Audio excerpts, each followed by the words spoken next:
मैं परमेश्वर पिता का धन्यवाद करता हूं। परमेश्वर की असीम कृपा और दया के कारण इस प्रार्थना सभा का सुबह परमेश्वर ने अनुग्रह किया। आज का दिन में दोपहर को बाइबल क्लास में परमेश्वर ने अनुग्रह किया। इस संध्या समय सेकंड सेक्शन में भी परमेश्वर आप अपने अनुग्रह जरूर करेगा।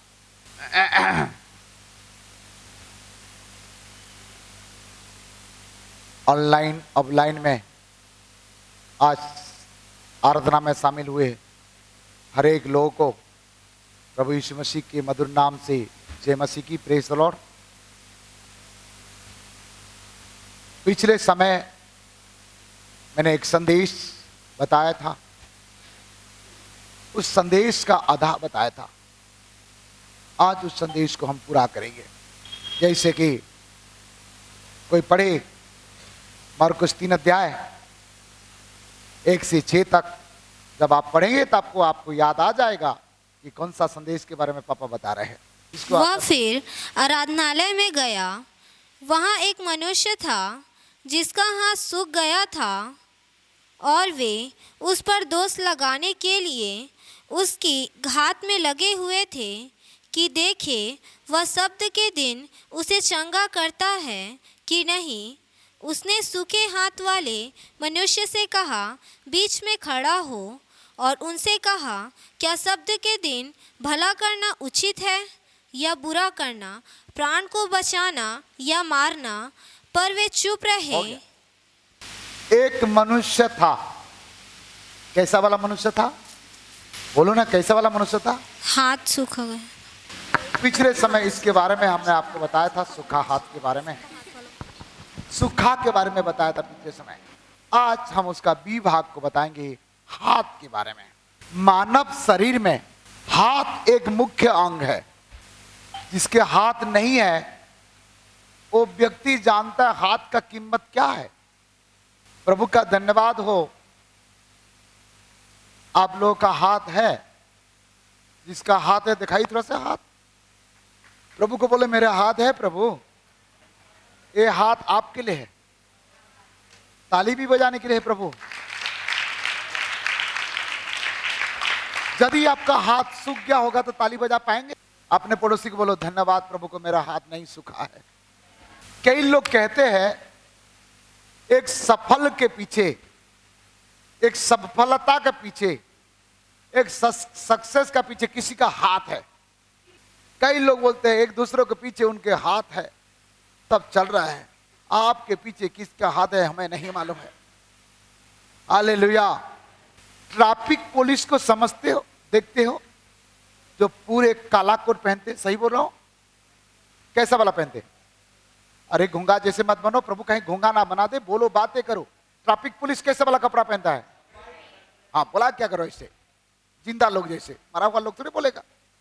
तो सफेद वाला कपड़ा पहनता है। एक कलेक्टर आ जाए, मंत्री आ जाए, कोई बड़ा ऑफिसर आ जाए, ट्रैफिक पुलिस क्या करता है? ऐसे हाथ दिखा देता तो क्या हो जाता है? कौन रुकता है? खाली रुक जाता है। कौन रुकता? उसके गाड़ी।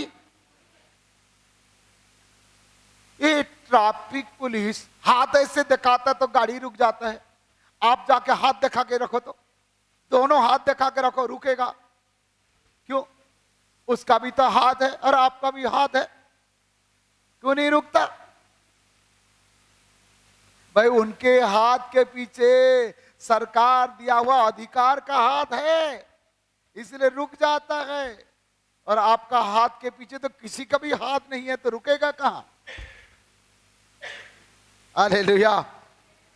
आइए देखते हैं कुछ हाथ के बारे में। आज देखते हैं, ठीक है? हाथ के कुछ रहस्य को हम देखेंगे। प्रेरितों के काम 11 अध्याय 21 पद से 23 पद तक हम आपको बताने के लिए कोशिश करेंगे। प्रभु का हाथ उन पर था। प्रभु के हाथ उन पर था। किसके ऊपर था? प्रिय लोगों, जब इस अध्याय को पढ़ेंगे तो शिष्य लोगों के ऊपर लोग बदनाम कर रहे थे। ये लोग चमत्कार कर रहा है, ये लोग बड़े बड़े काम कर रहा है, ऐसे कर रहा है, ऐसे कर रहा है। ये तो एक साधारण मनुष्य है, इतना बड़ा बड़ा काम क्यों कर रहा है? तब कुछ लोग बोले नहीं नहीं नहीं नहीं, ये इसीलिए कर रहे हैं कि प्रभु के हाथ उन पर था, प्रभु का हाथ उन पर था, इसलिए आज चिन्ह चमत्कार बड़ा बड़ा काम कर रहे हैं। इस प्रकार यहां कह रहा है प्रभु के हाथ उन पर था। हालेलुया। किसके ऊपर? शिष्य लोगों पर। सब लोग बोलिए प्रभु के हाथ शिष्य लोगों पर था। प्रभु के हाथ शिष्य लोगों का ऊपर था। ठीक है, वही पद पढ़िए। प्रभु का हाथ उन पर था, हाँ, और बहुत लोग विश्वास करके प्रभु की ओर फिरे। और प्रभु के हाथ जिसको ऊपर रहेगा, विश्वास करके लोग प्रभु के पास आएंगे। आप का ऊपर यदि प्रभु के हाथ रहेगा तो आप किसी को भी कोई बात बोलेंगे, वो विश्वास करके प्रभु के पास आएंगे। आप कुछ भी बोलते हो, लोग आपके ऊपर विश्वास नहीं करते। कारण क्या है? आपके ऊपर प्रभु का हाथ नहीं है। जिस दिन प्रभु के हाथ आपके पास आएगा, आप भी जो बोलेंगे, लोग उसको क्या करेंगे? विश्वास करके प्रभु के पास आएंगे। हालेलुया। और प्रभु के हाथ उन पर था, तब सब लोग विश्वास करके प्रभु के पास क्या किए? आए। और आगे हाँ पढ़। जब उनकी चर्चा यरूशलेम की कलीसिया के सुनने में आई, और उनके चर्चा सारे जगह में आ गई। ठीक है, सारे जगह में चर्चा आ गई है। हाँ ठीक है। और तो उन्होंने बरनबास को अंताकिया भेजा। हाँ, वह वहां पहुंचकर और परमेश्वर के अनुग्रह को देखकर आनंदित हुआ। और परमेश्वर का अनुग्रह को देख करके क्या हो गया? आनंदित हो गया कि वहां किस प्रकार बरनबास भेजा और वहां बड़े बड़े कार्य हुआ। और आगे और सब को उपदेश दिया कि तन मन लगाकर प्रभु से लिपटे रहे। और यहाँ कह रहा है तन मन लगाकर प्रभु से निपटे रहे। हालेलुया। प्रभु के हाथ चेले के साथ था। बरनबास उनको सिखाया था, और जब प्रभु के हाथ उनके पास था, चिन्ह चमत्कार हुआ और बड़े कार्य हुआ। और वहां ये कह रहा है तन मन लगाकर निपटे रहे। उस पद को पढ़ बेटा। और बात वह वहां पहुंचकर और परमेश्वर के अनुग्रह को देखकर आनंदित हुआ, और सबको उपदेश दिया कि तन मन लगाकर प्रभु से लिपटे रहो। क्या कह रहा है? प्रभु के हाथ जिसके साथ है, उनके साथ तन मन लगाकर निपटे रहे। तन क्या चीज है? शरीर। मन कहाँ है? अंदर। तो मेरा पास प्रभु के हाथ है, और ये मेरा प्रार्थना के द्वारा, वचन के द्वारा एक व्यक्ति चिन्ह चमत्कार पाया, उद्धार पाया, उसकी समस्या समाधान हुआ। तो ये व्यक्ति क्या करेगा? प्रभु के हाथ जिसके साथ है, ये व्यक्ति क्या कर रहा है? तन मन लगाकर उसके साथ क्या करे? निपटे रहे। समझ में? तन, मेरा तन इनके साथ मिला, मन इनके साथ मिलेगा। तो हम यदि प्रभु के हाथ जिसके साथ है, आप उन्हीं के साथ यदि तन मन लगा करके आप निपटे रहेंगे, तो आपके द्वारा भी प्रभु बड़ा बड़ा काम करेगा।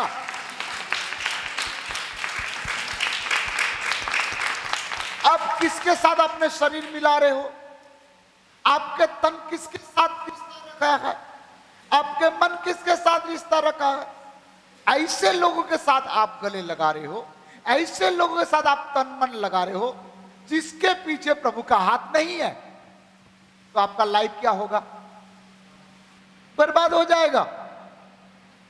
यहां कह रहा है प्रभु के हाथ उन शिष्य के साथ था, इसीलिए वो लोग आकर के क्या कर रहा है, उनके साथ तन मन लगा करके निपटे रहे। निपटे रहे मतलब ऐसे निपट कर छोड़ देने लिखा है, निपटे रहे, पकड़े रहे।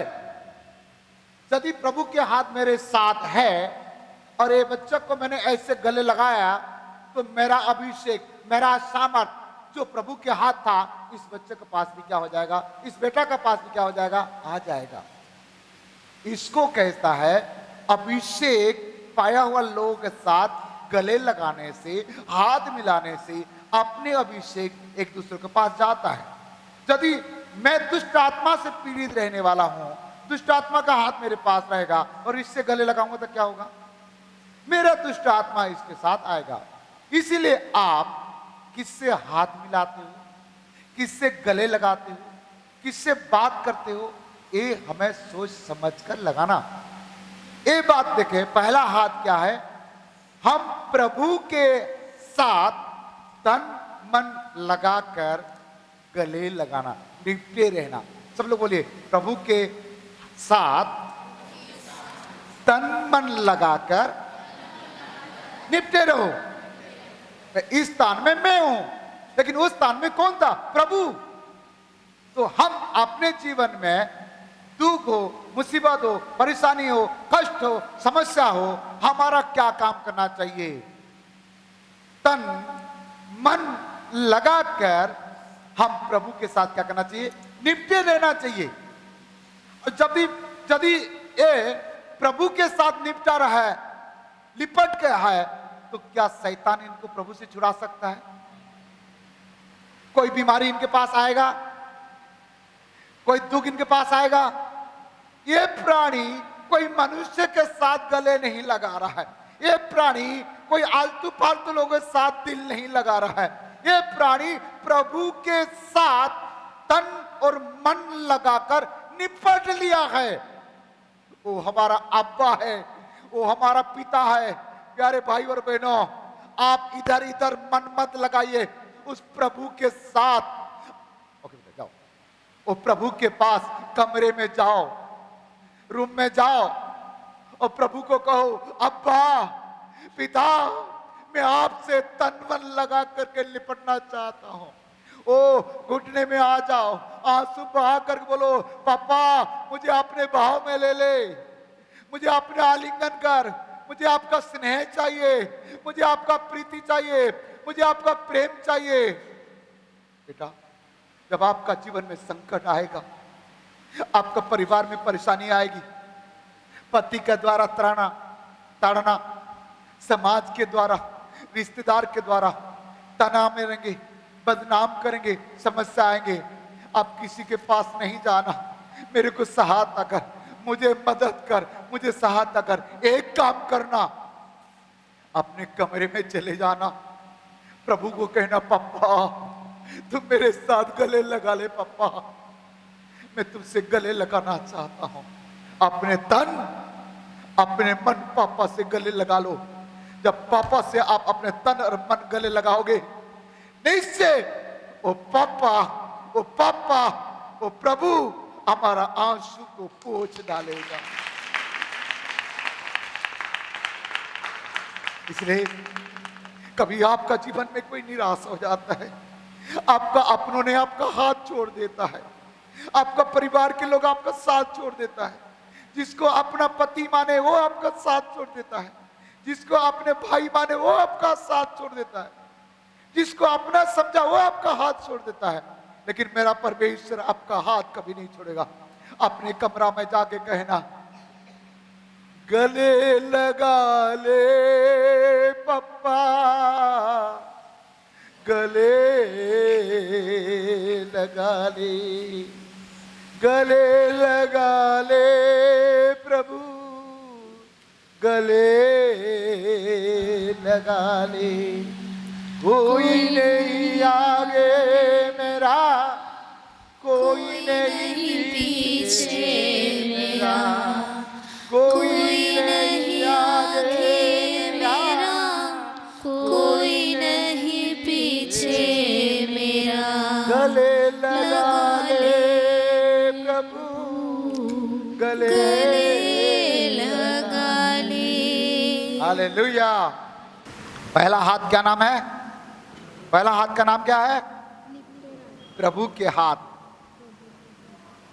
ठीक है, पहला इतिहास 29 का 12 पढ़िएगा, जल्दी पढ़िए, मेरा पास टाइम नहीं है। और कोई पढ़ना आता है किसी को? जिसको मिला उसको पढ़िए। धन और महिमा तेरी ओर से मिलती है और तू सबों के ऊपर प्रभुता करता है। सामर्थ और पराक्रम तेरे ही हाथ में है। सब कुछ प्रभु के हाथ में, धन भी तेरे हाथ में, सामर्थ भी तेरे हाथ में, सब कुछ पराक्रम तेरे हाथ में। किसका हाथ में है? प्रभु के हाथ में। Hallelujah, hallelujah. यशायाह 49 का 16, यशायाह 49 का 16। देख, मैंने तेरा चित्र अपने हथेलियों पर खोद कर बनाया है। मैंने तेरे इमेज को, तेरे छवि को अपने हथेली में खोद कर बनाया है। तेरी शहरपना सदा मेरी दृष्टि के सामने बनी रहती है। हालेलुया।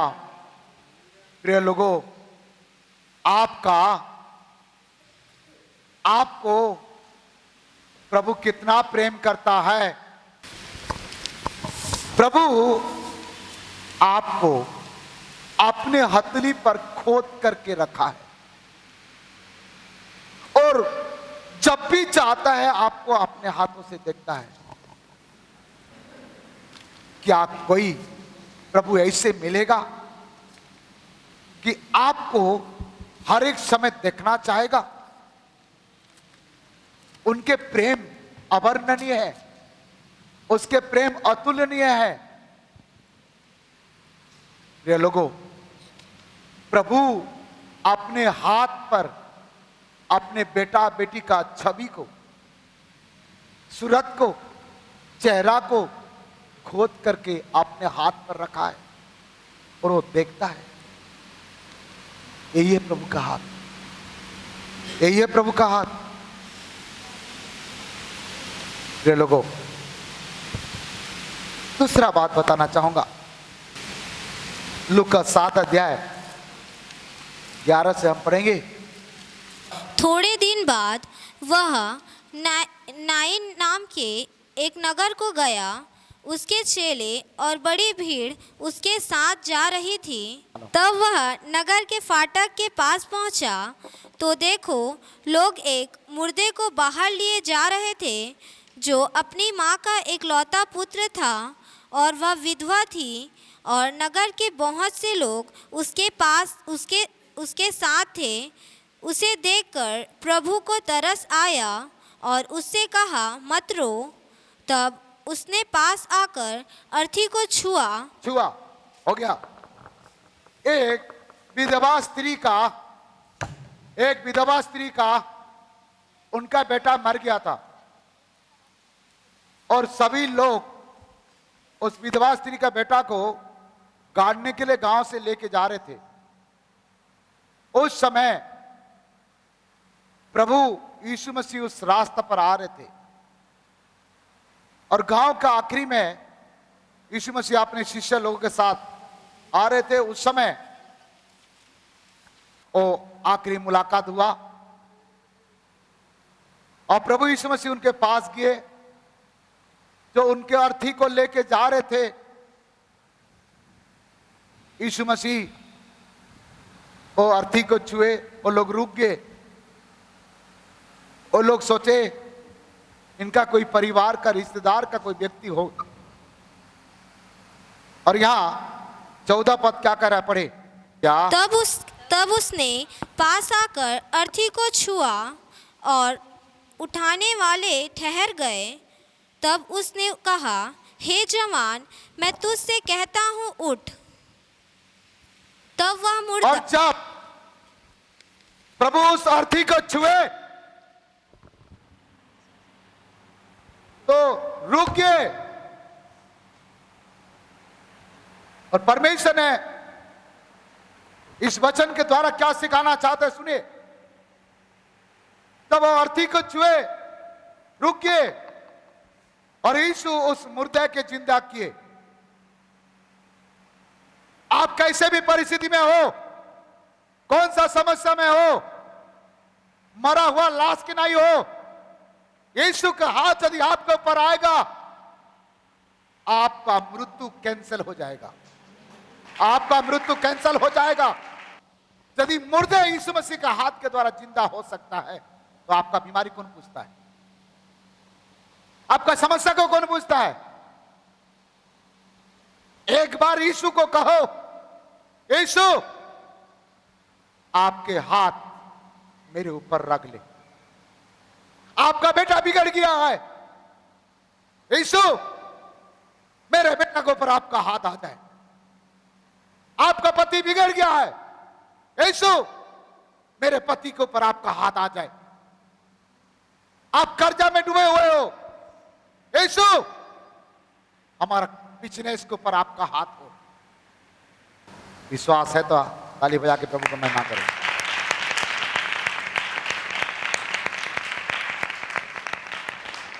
मत्ती 8 अध्याय 14 से 15 पद में लिखा है।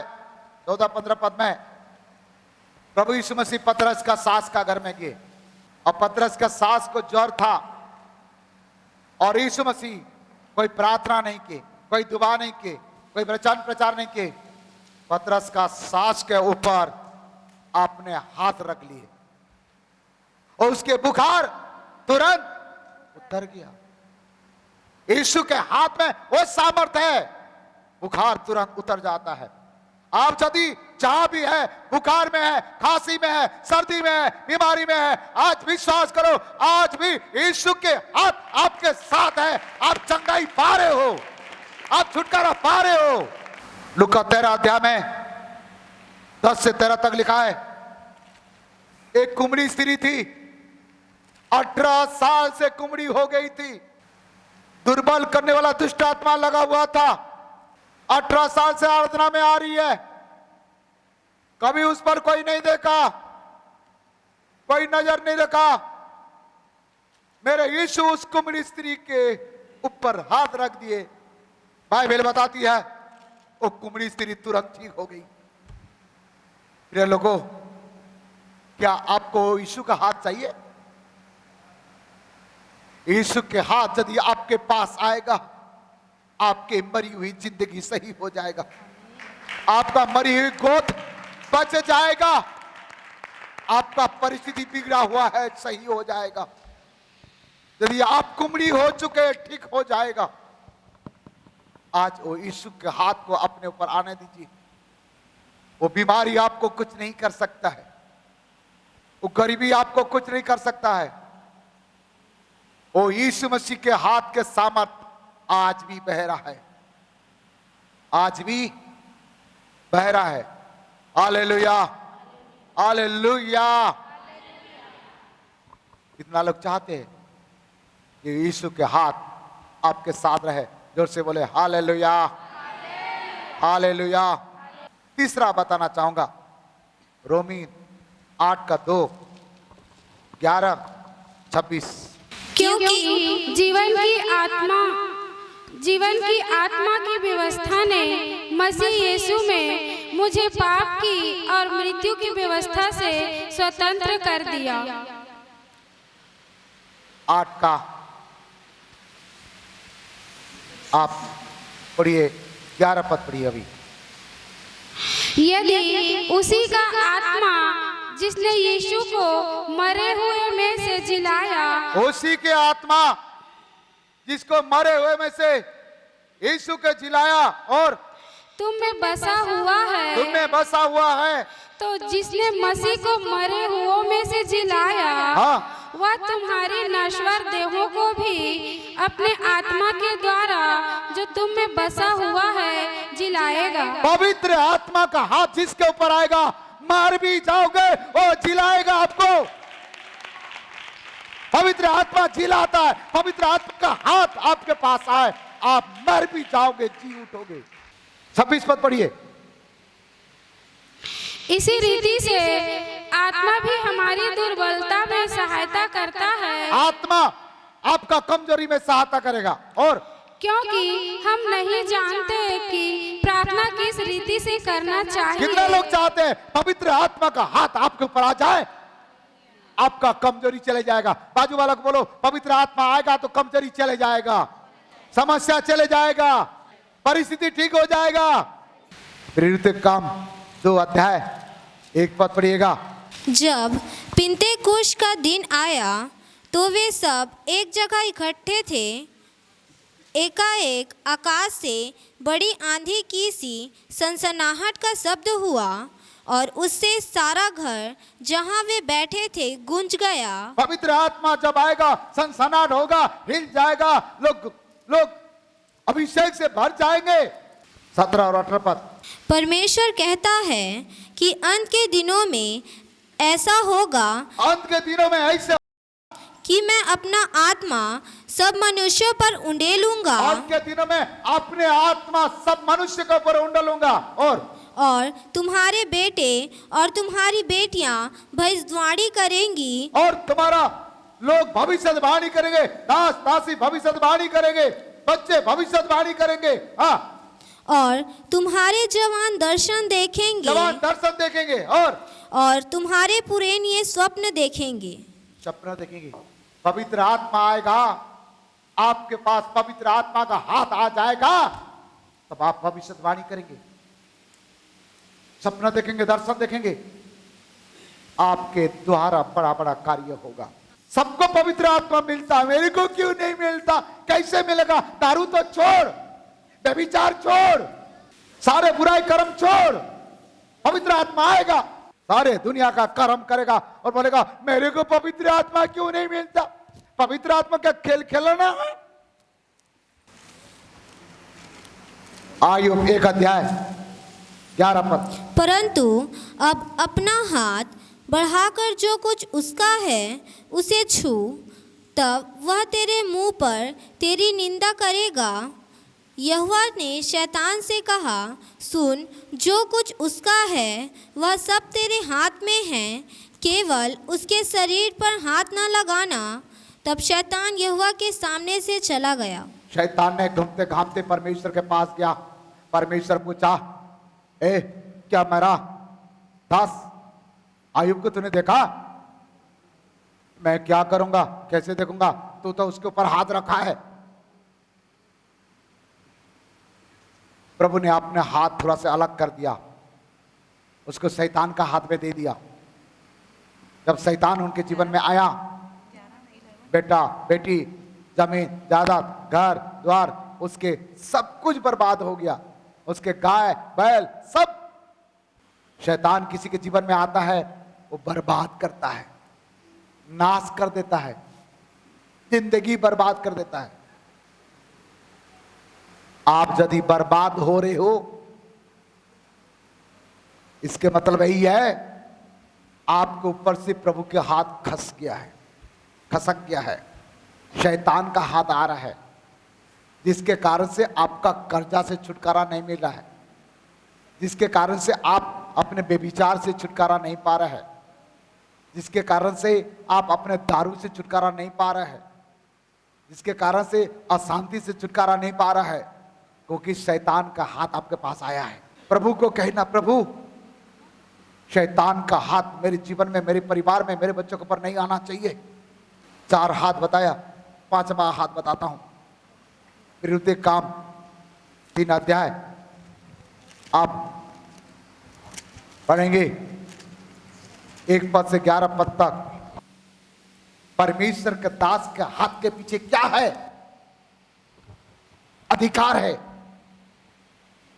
प्रभु ने अधिकार दिया, जाओ लोगों की रोगी को चंगा करो, मुर्दे को जिलाओ, बीमारी को ठीक करो, दुष्ट आत्मा को निकालो। प्रभु का दास के पास कुछ नहीं है, उसके हाथ में कुछ नहीं है, लेकिन उसके हाथ के पीछे यीशु का हाथ है।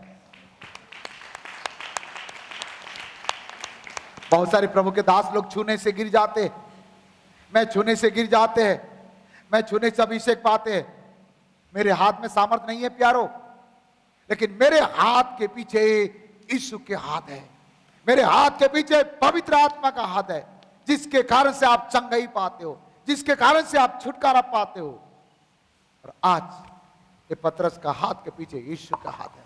एक छठवां हाथ बताना चाहूंगा। एक स्त्री थी जिसके नाम दलीला है। सिमसम नाम का एक योद्धा बेबिचारिणी स्त्री के हाथ में फंस गई और वो बेबिचारिणी अपने गोद में सुलाई, अपने प्यार का जाल में रखी, उसके सिर पर हाथ रखी और प्यार में फंसा दी। जिस सिमसन शेर को फाड़ने वाला, बालों को फाड़ने वाला, रस्सी पर बंधने से तोड़ देने वाला, इतना बड़ा पावरफुल व्यक्ति, सामर्थी व्यक्ति, और स्त्री के गोद में आ गई और स्त्री के प्यार में फंस गई और स्त्री को अपने अभिषेक के बारे में वो बता दी। दुश्मन आया, उसकी चोटी को काट दिए और इनके बल खत्म हो गया और दुश्मन उसको लेकर के उसके आंख को फोड़ दिए। प्रिय लोगों, बेविचार के साथ, बेविचारी के साथ, बेविचार करने वाला स्त्री, बेविचार करने वाला पुरुष के साथ आप यदि एक हो जाते हो, एक तन कर देते हो, आपके ऊपर आया हुआ अभिषेक बदल जाएगा, आपका अभिषेक खत्म हो जाएगी और आप नष्ट हो जाएंगे। इतना बड़ा सामर्थी, इतना बड़ा अभिषेक व्यक्ति, इतना बड़ा पावरफुल व्यक्ति बेविचारिणी के गोद में चले गई और इनके अभिषेक क्या हो गया? खत्म हो गया। जो अपने आप को अभिषेक मानते हो, वरदान मानते हो, आपका वरदान प्रभु दिया है। जब तक आप गलती नहीं करोगे, जब तक आप पाप नहीं करोगे, जब तक आप भूल नहीं करोगे, आपका वरदान अपने जीवन में ऐसे कोई भूल ना करे। व्यभिचार आग है, व्यभिचार सांप का जहर है, आपका लाइफ को बर्बाद कर देगा, आपका जीवन को कंडम कर देगा, नरक में भेज देगा। अपने आप को जांच के देखे, पूछ के देखे किसके हाथ आपके पास है।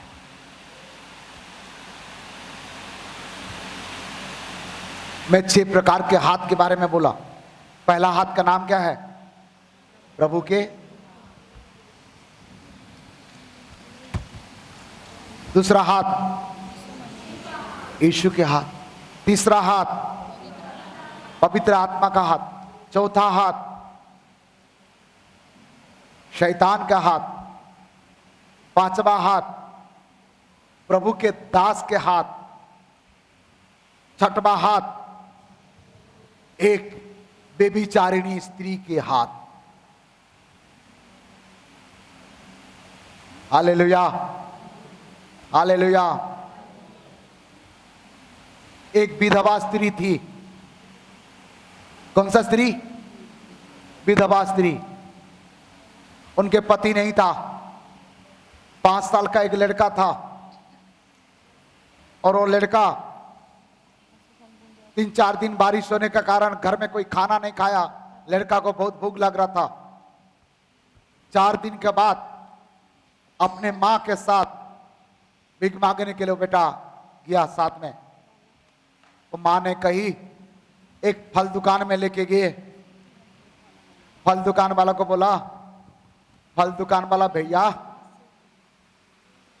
मेरा बेटा 3-4 दिन से नहीं खाया है, उनको कुछ फल दे दो ना। और दुकान वाला को तरस आ गया और कहता है, हाँ बेटा तुझे भूख लग रहा है? हाँ अंकल मुझे भूख लग रहा है। कहा एक फल दुकान है, अंगूर है, सेब है, संतरा है, मौसमी है, आपको केला है, जो आपको पसंद है अपने हाथ से उठा लो। लड़का बोलता है नहीं अंकल आप दे दीजिए ना। बोलते नहीं नहीं तू उठा ले ना बेटा, जितना चाहिए ले ले। बोलते नहीं अंकल आप अपने हाथ में दे दो ना। 3 बार 4 बार बोला, नहीं उठाया। उसके माँ भी कहते लेना बेटा, अंकल बोल रहे ना लेना, कुछ नहीं बोलेंगे, लेना ले। नहीं मम्मी अंकल आप दीजिए ना। तब वो अंकल आया फल दुकान वाला, बोल बेटा तू कौन सा कारण से नहीं ले रहा मुझे बताओ, मेरे हाथ से क्यों लेना चाहता है? ला अंकल, अंकल मुझे बहुत भूख लग रही ना। हाँ भूख लग रहा है तो लेना। नहीं मेरा हाथ छोटा है ना अंकल, मैं अपने हाथ से लूंगा तो थोड़ा सा फल आएगा, इसलिए क्या कर आप बड़े हो ना अंकल, आप अपने हाथों से मुझे दे दीजिएगा ताकि मुझे ज्यादा फल मिलेगा। उसने बड़े गले लगाया और उसको बैठा करके पेट भर के खिलाया। आप हर समय आशीष को अपने हाथ से छीनना चाहते हो, इसीलिए क्या मिलता है? आपका हाथ छोटा हाथ है, थोड़ा सा मिलता है। क्या करना चाहिए? क्या करना चाहिए? होश में आ जाओ, क्या करना चाहिए? आप अपने हाथ से आशीष को लेने से ठीक है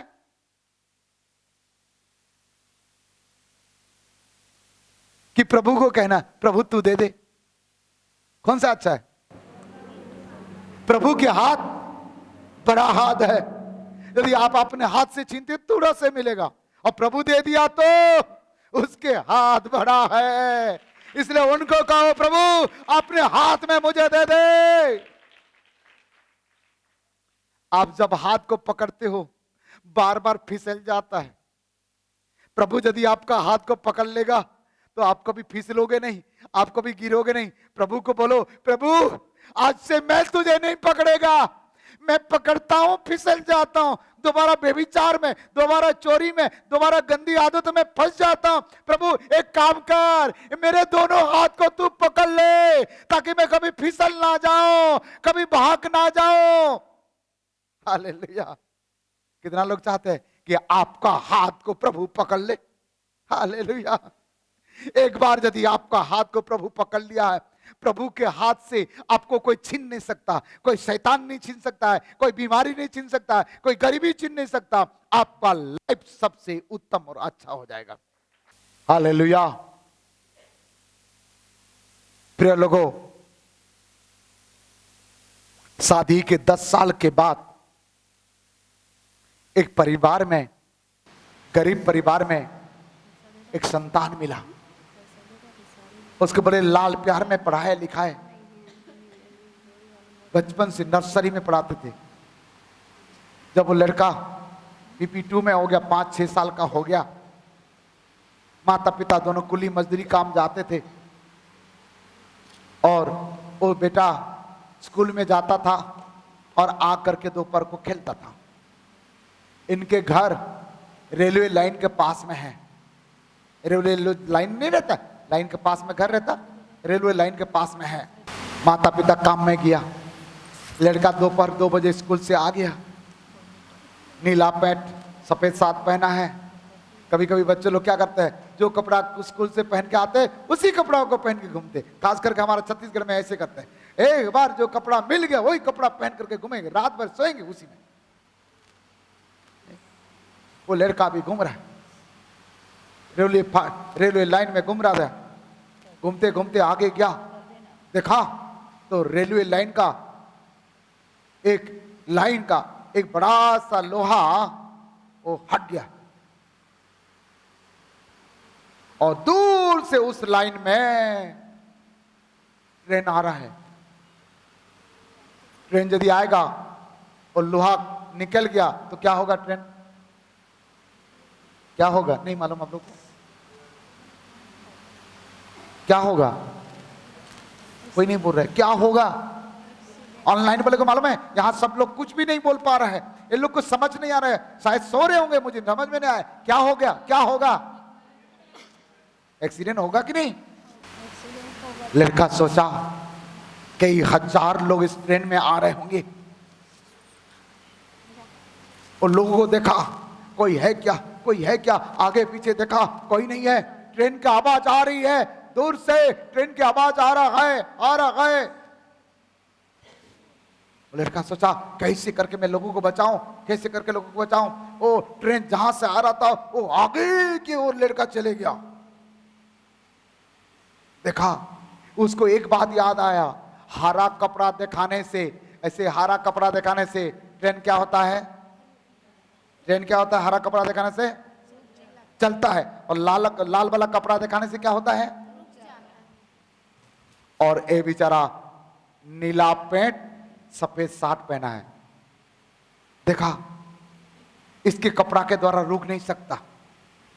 उसने क्या किया?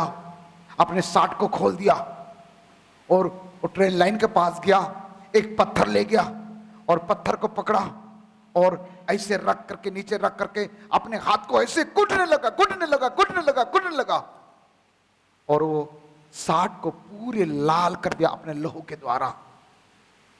जब लाल कर दिया, उस सफेद शर्ट अब कैसे दिख रहा है? लाल हो गया।